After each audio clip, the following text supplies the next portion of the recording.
Noonebu Tarot Reading. Hurricane Melissa, Jamaica card drawn. Girth Earth card, reversed. Meaning, represents the Earth's imbalance and correction. In reverse, it signals nature's disruption and the breaking of unstable foundations.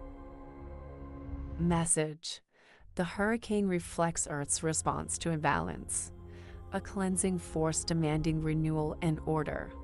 Rebuilding must be done in harmony with nature and truth. Energy reversed. Disruption, purification, rebuilding. Affirmation: from chaos, I restore balance with the Earth's reason.